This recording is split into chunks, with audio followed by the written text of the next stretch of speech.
Miguel Santos loved English, the stories, the poems, the power of words. But as an English teacher in Quezon City, he felt burdened by his Filipino accent. Listening to American and British speakers, he'd correct his own pronunciation, stretching sounds that felt unnatural. His students mirrored his insecurity, mumbling answers, afraid to sound too Filipino. The classroom, once a place of discovery, became a space of anxiety. For generations, Filipinos were told there was only one correct English, set by distant countries. Miguel practiced losing his accent, but felt he was losing himself. The pressure came from media, training modules, even parents who implied his accent was a barrier. He began to wonder, was he holding his students back just by being himself? One afternoon, Maya struggled to read aloud, her voice shrinking with each sound.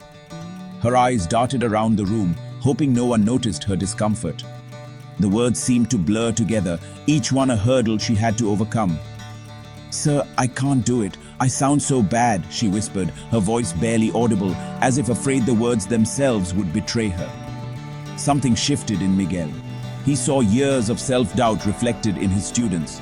It was a moment of clarity, a realization that their struggles were not just with language, but with identity. He put down the textbook. "Who said our English is wrong? Our accent is not a mistake. It's our history, our culture." His words hung in the air, challenging the very notion of what it meant to speak correctly. He asked the class to talk about their favorite Filipino food in English, using their natural accents. The room hesitated, but curiosity sparked in their eyes. Hesitant at first, the room soon filled with lively voices describing sinigang, halo-halo, adobo. Each dish was a story, a piece of their heritage shared with pride. For the first time, they spoke English with pride, not fear. Their voices were strong, resonating with newfound confidence. Miguel told them, "Never be ashamed of your accent. It's a badge of honor." His words were a promise, a vow to honor their roots. The bell rang, but students lingered, their respect for Miguel clear. They gathered around him, eager to share more, to learn more. That day, they learned more than English. They learned self-acceptance. They understood that their voices mattered, that their stories were worth telling. The classroom felt lighter, filled with possibility. It was as if the walls themselves had expanded to accommodate their dreams. Miguel realized change had begun. It was a small step, but a significant one, and he knew it was just the beginning of something beautiful. Unbeknownst to Miguel, as he passionately taught his lesson, Leo quietly recorded the entire moment on his smartphone, capturing every word and gesture without Miguel's knowledge. Later that evening, Leo decided to share the video online, titling it, "My Teacher Taught Me to Love My Accent." He hoped it might inspire a few friends, never expecting what would happen next. The video exploded in popularity overnight. It was shared not just by students and parents, but also by celebrities, influencers, and even teachers from other schools. The message resonated far and wide. Comments flooded in from all over the country. "This is what I needed to hear. Thank you, Sir Miguel." People expressed gratitude, relief, and even tears, saying the video gave them hope. Soon, major news outlets picked up the story, featuring Miguel and his lesson on national television and online news sites. Miguel, once just a humble teacher, suddenly became a symbol of linguistic pride and cultural confidence for millions. Inspired by his story, Filipinos from all walks of life began sharing their own experiences with accent shame and their journeys toward newfound confidence. In classrooms and offices across the nation, people started speaking up with less fear, proudly embracing their Filipino English and unique voices. The video became a source of validation for so many. It was as if the whole country let out a collective sigh of relief, finally feeling seen and heard. Miguel, overwhelmed by the sudden attention and outpouring of support, realized that his simple words had sparked something much bigger, a movement for acceptance and pride. It was no longer just about him or his classroom. It was about every Filipino who had ever felt not good enough because of the way they spoke. The message was clear and powerful. Their voice mattered, and their stories deserved to be heard.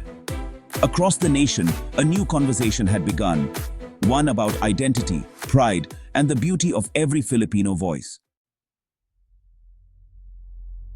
Weeks later, Miguel received an email, an invitation to speak at Oxford's conference on World Englishes.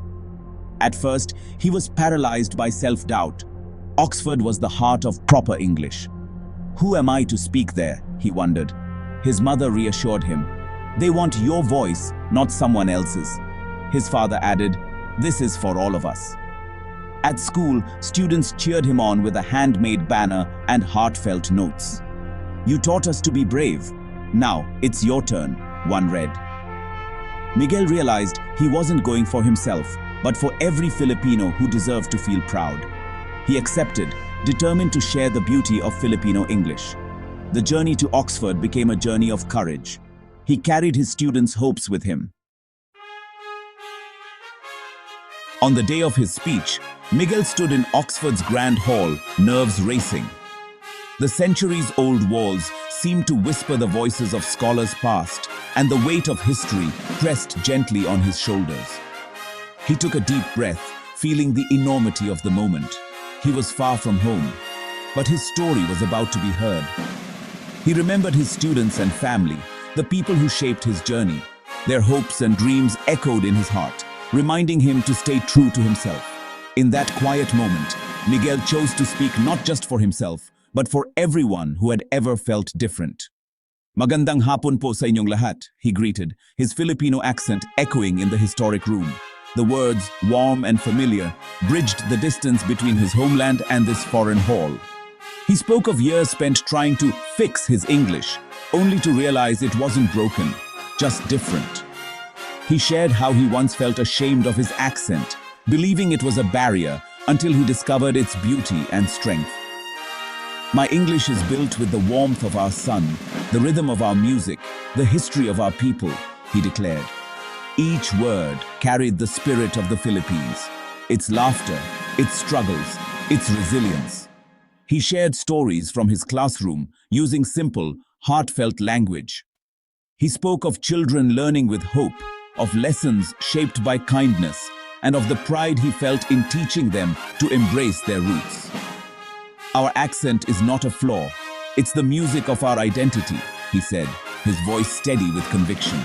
He urged everyone to see the value in their own voices, no matter how different they might sound. To ask us to lose our accent is to ask us to lose a part of ourselves. The audience listened, captivated, as Miguel's words resonated deeply, challenging them to rethink what it means to belong.